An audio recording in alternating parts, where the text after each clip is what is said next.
সালাত, সিয়াম, হজ, যাকাত, তাসবিহ, তাহলিল সবকিছু হবে রাসূলের তরিকায়। শবে বরাত বিদআত, হালুয়া রুটি বিদআত, কুলখানি বিদআত, কিয়াম, মেলাদ, চেহলাম বিদআত। এগুলি বিদআত, এগুলির সাথে কোনো সম্পর্ক নেই। ফরজ সালাতের পরে সম্মিলিত মোনাজাত বিদআত, বিদআত। অতএব বিদআত কেননা রাসূল সাল্লাল্লাহু আলাইহি ওয়াসাল্লাম করেননি। ফরজ সালাতের পরে কি করতে হয়? ফরজ সালাতের পরে বলতে হয় আল্লাহু আকবার, আস্তাগফিরুল্লাহ, আস্তাগফিরুল্লাহ, আস্তাগফিরুল্লাহ। অত বুখারী মুসলিমে আছে।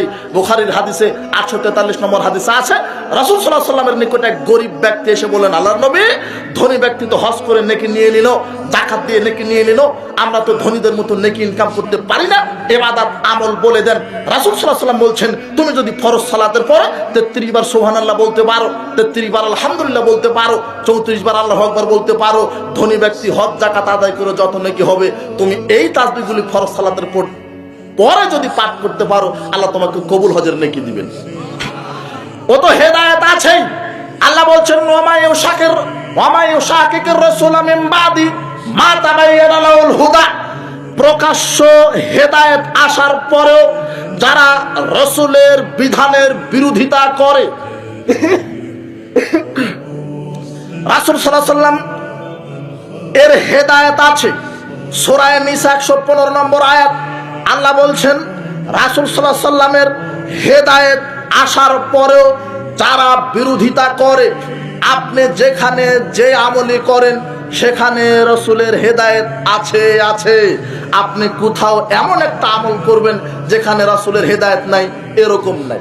দেখান, আপনি বাড়তি শুধু বেদাত করে নিজের উপরে পাপ চাপিয়ে জাহান্নাম খরিদ করছেন। যত বিপদে আসুক না কেন, আপনি আহলে হাদিস মানুষ, আপনাকে আজ জোরে আমিন বলার কারণে, আপনাকে রাফালে আদায় করার কারণে, 8 রাকাত তারাবি পড়ার কারণে, পায়ের সাথে পা লাগিয়ে দেওয়ার কারণে, শিরক বেদাতের বিরুদ্ধে কথা বলার কারণে মসজিদ থেকে বাহির করে দিতে পারে, গলা ধাক্কা দিয়ে বাহির করে দিতে পারে, মসজিদ ভেঙে দিতে পারে।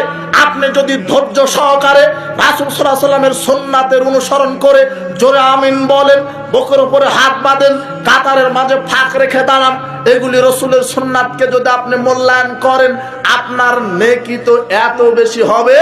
আব্দুল্লাহ বিন মাসউদ রাদিয়াল্লাহু তাআলা আনহু বলেন, রাসূল সাল্লাল্লাহু আলাইহি ওয়াসাল্লাম বলেছেন, ইন্না মিন ওয়ারাইকুম জামানাস সাবরিন। পৃথিবীর সাহাবীগণ শোনো, তোমাদের পরে আমার আখেরি উম্মতেরা ধৈর্যের যুগে আসবে, তারা আমার সহিহ সুন্নাহ মানার কারণে নির্যাতিত হবে। শিরক বেদাত কুসংস্কার জাহেলিয়াতের বিরুদ্ধে কথা বলতে গেলে তারা নির্যাতিত হবে। ওই সময়তে আখেরি জামানার আমার একটা উম্মত যদি আমার একটা সুন্নাতকে আঁকড়ে ধরতে পারে, লিল মুতামাসসিকি ফি আযল খামসিনা শাহিদাম মিনকুম, তাহলে ওই ব্যক্তির নেকি হবে 50 জন শহীদদের সমান।